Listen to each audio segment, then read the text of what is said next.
Buenas noches, queridos amigos, bienvenidos al Confinablog de cada noche. Ya sabéis que han prorrogado el estado de alarma y que nos va a tocar, en fin, bueno, ya sabíamos que nos iba a tocar quedarnos una temporadita. Ya veremos cuando nos dejan salir, cómo nos dejan salir y cómo se organiza esto de la salida de los niños y demás. Yo, la verdad es que cada vez estoy más cabreado. O sea, lo siento. A mí me gustaría que entendierais que yo en estos vídeos no pretendo encabronar a nadie, ni pretendo, en fin, ofender ni molestar a nadie en concreto, ¿no? O sea, yo intento daros una visión de la realidad, mi visión de la realidad, lo más fundamentada posible. Es decir, busco los datos, me apoyo en ellos y os cuento las cosas que pasan, como yo las veo, con el objetivo único de, una parte, entreteneros, que esto se os pase de la mejor forma posible, o sea, que estos 15 minutos sean una diversión, y por otra parte, informaros y fomentar vuestro espíritu crítico, que penséis por vosotros mismos si lo que estáis viendo en los medios se ajusta a la realidad o si puede haber otra versión. Normalmente siempre hay otras versiones, a veces no nos las dan. ¿No? Muchas veces no nos la dan porque quieren que pensemos de una determinada forma y normalmente siempre quieren que pensemos contra alguien, ¿no? Porque en eso consiste todo, ¿no? O sea, en llevarte a un estado mental en el cual identifiques al enemigo y vayas contra él, ¿no? Entonces votes contra él o, en fin, cierres la puerta mental a sus argumentos e incluso te enemistes con tus familiares si piensan diferente, porque un poco se ha llegado a esa situación. Y yo, hombre, no doy mensajes muy positivos y muy optimistas, porque esto es una puta mierda, y creo que está, en fin, que ya es evidente que no puede ser que España sea la campeona de muertes, la campeona de contagios, la campeona de todo lo malo, y que sea por casualidad. Algo se ha hecho mal, y eso hay que reconocerlo, o sea, algo se ha hecho mal. O sea, es que es absurdo no reconocerlo, porque no sé por qué tenemos más muertos que nadie por millón, no lo entiendo. Y esta cifra de contagios tan elevada, es que es algo que, o sea, lo tendrán que explicar, ¿no? Porque, no sé, cuando dicen que todos se han equivocado, pues hombre, todos se han equivocado, pero no tanto como aquí. ¿O es que tenemos más predisposición genética los españoles a morirnos por el puto virus? Eso no lo entiendo muy bien. Pero bueno, lo que sí que me gustaría comentar es, al hilo de esta prórroga del estado de alarma y de lo que hablamos ayer, de la arbitrariedad, de la imprecisión de la norma jurídica, de esas 650.000 denuncias que se han impuesto, luego por una parte me gustaría dejar claro que no pretendía molestar a ningún policía, porque he leído varios comentarios de policías que se han sentido directamente afectados. Y hombre, yo creo que criticar la actuación individual, una actuación inconcreta, policial, que me parece desacertada, no es poner en tela de juicio el comportamiento de la totalidad de los policías en España. Cuando además creo que yo, tanto en mis libros como en mi serie, como en mis vídeos, como en mis manifestaciones públicas, siempre he alabado la limpieza y la honestidad de la policía española y he alabado el servicio a la comunidad que prestan los militares españoles y su heroísmo en todos los rincones del planeta. O sea, a mí no se me puede tachar de antipolicial, ¿no? Lo único que pasa es que hay cosas que me parecen que están mal y las voy a decir. Pero lo que no entiendo es que un individuo se pueda sentir concernido por una crítica que se hace a otro individuo y que piense que eso se extiende a toda la totalidad. Eso es un grave error, porque yo, por ejemplo, no me siento jamás concernido cuando se refiere a una colectividad en la cual yo pueda estar incluido. Yo soy yo con mis circunstancias y a mí me da igual lo que hagan los demás. O sea, yo, como si oyera llover, para mí o es una crítica directa hacia mi persona o no entiendo que a mí se me vaya a criticar porque se critique unas colectividades de las cuales yo pueda formar parte. Ni los registradores, ni los moteros, ni los viajeros, ni nada. O sea, yo soy yo y a mí solo me importa lo que a mí me afecta. Y por tanto creo que todos deberíamos tener ese mismo, criterio y saber perfectamente distinguir cuando una crítica a una actividad o una actuación que realice alguien no tiene por qué afectarte a ti. Yo lo que he dicho aquí es que la norma jurídica del decreto de alarma está mal redactada y la política del gobierno de aplicar la Ley de Seguridad Ciudadana, la famosa Ley Mordaza, que impone en su artículo 36 una sanción de 600 pavos a las infracciones graves consideradas la desobediencia, Cuando aquí no hay una desobediencia, porque no hay un requerimiento concreto, expreso y determinado a una persona, sino a una colectividad genética de individuos como son los 40 y tantos millones de españoles, pues el incumplir esa norma no supone una infracción, o sea, un ilícito administrativo de desobediencia, y eso va a generar enormes problemas. Las normas que restrinjan nuestros derechos en las democracias tienen que ser absolutamente tasadas. Tiene que estar clarísimo cuáles son las conductas permitidas y las conductas prohibidas. De hecho, lo que tiene que estar clarísimo es qué es lo que está prohibido, porque todo lo que no esté prohibido está permitido. Esa es la norma básica en las democracias. Si no, estamos en una dictadura y yo creo que todavía no es el caso o no debería serlo. Entonces, yo eso es a lo que me estoy refiriendo, porque yo creo que la mala técnica legislativa y esta política restrictiva y represiva que se ha instalado por el gobierno, por el Ministerio del Interior, pues va a tener enormes problemas en los tribunales. De hecho, hoy la noticia es que el Tribunal Supremo ha admitido a trámite un recurso por vulneración de derechos fundamentales, que es un recurso muy difícil que te lo admitan a trámite y es de tramitación urgente, como consecuencia de la aplicación del estado de alarma para restringir derechos tan fundamentales como la libertad de movimientos y de circulación. Y este abogado que lo ha conseguido, que es una auténtica victoria jurídica, porque son muy raros los recursos que se admiten a trámite por el Tribunal Supremo por infracción de derechos fundamentales, pues lo que sostiene es que habría que haber declarado el estado de excepción, que requiere control previo y autorización previa del Congreso de los Diputados y no esta aprobación o declaración por parte del Gobierno y después a posteriori una aprobación con mayoría simple del Congreso de los Diputados. En fin, los requisitos son distintos y por tanto la efectividad, los efectos son distintos. Y yo eso lo he dicho ya aquí en este Confinablog, ya no me acuerdo en qué vídeo. Entonces, bueno, de eso se trata. La técnica legislativa es incorrecta, va a causar enormes problemas de seguridad jurídica, una litigiosidad enorme y yo creo que dejar en manos de la autoridad, de los agentes de policía, la interpretación de una norma con criterios o con conceptos jurídicos tan imprecisos, porque aquí se permiten un montón de cosas y se restringen un montón de cosas, pero no queda nada claro, porque se habla de que está permitido el ir al trabajo, está permitido el regresar a tu residencia habitual. ¿Y dónde está definida la residencia habitual? La residencia habitual no está definida en ningún sitio. No existe ese concepto en derecho como una definición, ¿no? Existe solamente a efectos de derecho fiscal cuando resides en España, no sé si son más de 176 días que es el caso de los deportistas, para tributar en España. Pero la residencia habitual no es un concepto jurídico, claro.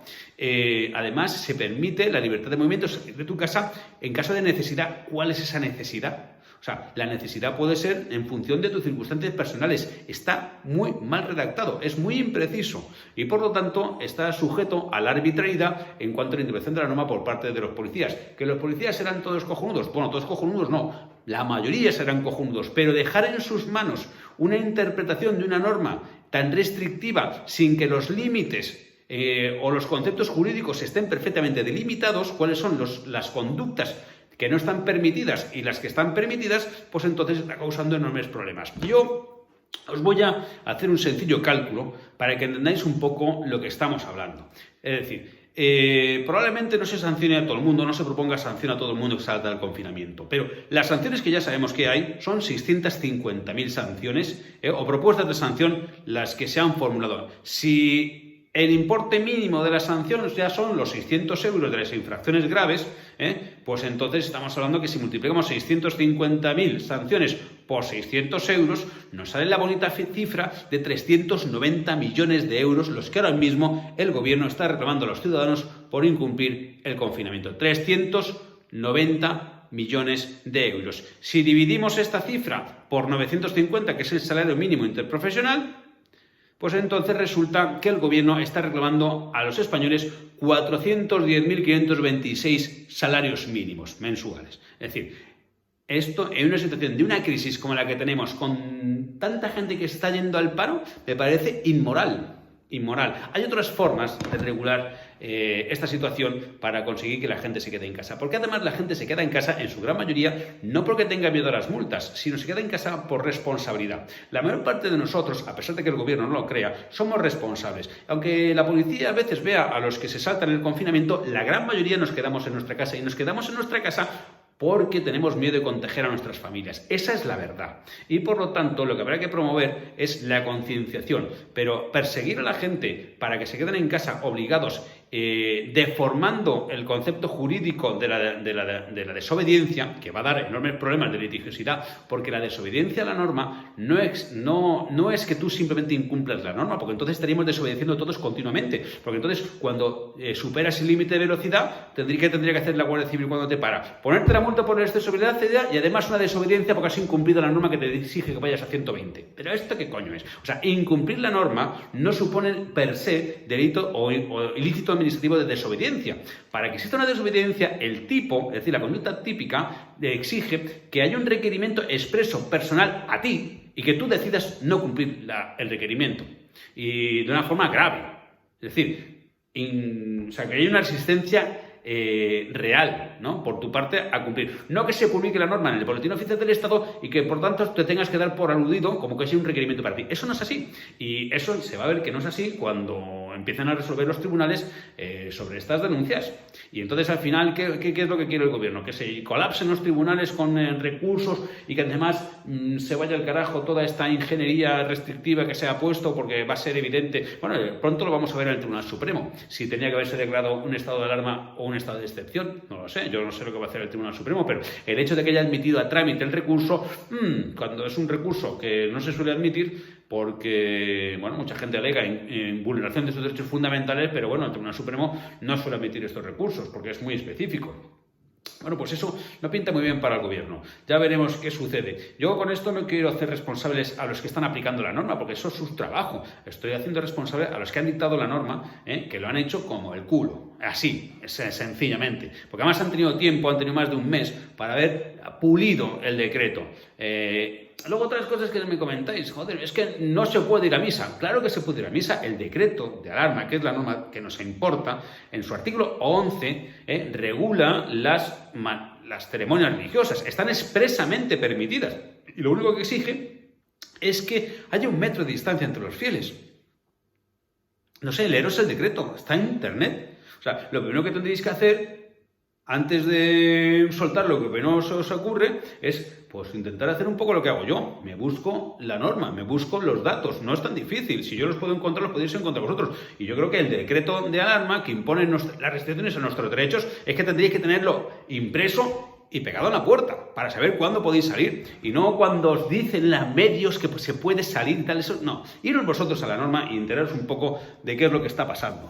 O sea, porque es que están jugando con nuestros derechos y seguís creyendo la prensa. Es que es acojonante. O sea, buscar la norma, desconfiad de lo que os cuentan los medios, pensad siempre que puede haber otra versión, que puede haber un sesgo. Bueno, de hecho siempre hay un sesgo, ¿no? Pero intentar encontrar cuál es el sesgo, ¿no? ¿Por qué os dicen esto? Porque normalmente cuando os dicen algo, cuando los medios dicen algo, es porque quieren que reaccionéis contra alguien. Quieren generar odio en vosotros y yo eso no quiero hacerlo. Yo lo que quiero hacer es que penséis por vosotros mismos, ¿no? Que, joder, que le deis aquí un poco a la manivela del cerebro. Bueno, venga, voy a leer otro párrafo del libro, porque si no lo hago también me lo reprocháis. Bueno, venga, vamos a hablar de un país que a mí me gusta mucho, que es Albania. Entonces, para mí es uno de los mejores países de Europa. Yo ahora les diré por qué. Bien, al viajar por Albania sigue siendo caótico, con todo tipo de trastos moviéndose por las rugas, que son las carreteras en albanés. Pero ha cambiado mucho desde hace unos años, cuando las vías eran muy malas, pésimas, había baches descomunales y los conductores eran auténticos homicidas que sin respetar ninguna norma conducían como les daba la gana. Me pregunté entonces si habría autoescuelas en Albania o directamente venderían los carnets de conducir junto al Mercedes robado. Ya no es lo mismo. Diría que ahora el tráfico es menos albanés y más europeo, menos Mercedes-Benz. La carretera es mucho mejor, el tráfico es más fluido y todavía hay mucho sabor campesino, muchos trabajadores agrícolas en viejos tractores, inmensos campos de labor de un intenso color amarillo, pues el maíz está en sazón. Aunque sí me parece que se va domesticando un poco este indómito país. La última frontera europea, el salvaje este, tampoco es ya lo que era. Esto es porque yo estuve, claro, en Albania hacía años y cuando hice Operación Arad, pues esto ya debió ser en el año 2015 o 2016, 2017, bueno, ya no me acuerdo exactamente, ¿no? Pues es que todos los países digamos, se van occidentalizando, se van perdiendo un poco el sabor que tenía, ¿no? Bien, lo curioso es que Albania guarda una particular vinculación con nuestra propia historia, que apenas se conoce, y es el suceso de la conquista del país para un rey navarro. Sucedió en 1376 y la hazaña se debe a la Compañía Navarra, una tropa de mercenarios que entre el siglo XIV y el XV lucharon en Grecia y otros territorios cercanos de los Balcanes, como Albania, cuya capital de entonces, Durazo, la actual Durrës, conquistaron para el infante Luis de Navarra en 1376. No obstante, la conquista duró poco porque Luis murió ese mismo año y eso dejó sin trabajo a los mercenarios que buscaron un nuevo jefe, Pedro IV de Aragón, para quien conquistaron diversos territorios helenos, estableciéndose como soberanos feudales de una parte de la actual Grecia hasta la completa conquista otomana. Los albaneses me miran con estupor al verme pasar en la gorda, curiosos pero no hostiles. No se ven muchas motos por aquí y las pocas que veo llevan encima siempre a un tipo sin casco. Tampoco me sorprende mucho viendo que nadie usa cinturón de seguridad y que el policía que me ha parado por ir rápido, como el rayo por estas infames carreteras, simplemente me ha recomendado que vaya más despacio y me ha dejado seguir con un indolente gesto. Me gusta Albania. Aquí tu seguridad es problema tuyo. Si te despeñas por subir borracho o por hacer el gilipollas, es culpa tuya y a nadie podrás reclamar una responsabilidad que solo a ti te compete. Me hace sentir bien este respeto por la autonomía personal. Ya está bien de que la administración nos trate como a niños o retrasados profundos. Reivindico mi derecho a equivocarme, a sufrir las consecuencias de mis actos irreflexivos sin que forme parte de las obligaciones del Estado velar por la sensatez de aquellas decisiones que solo a mí pueden afectar. Bueno, pues como veis, yo soy siempre coherente con lo que he dicho. Lo dije entonces y lo sigo diciendo ahora. Buenas noches.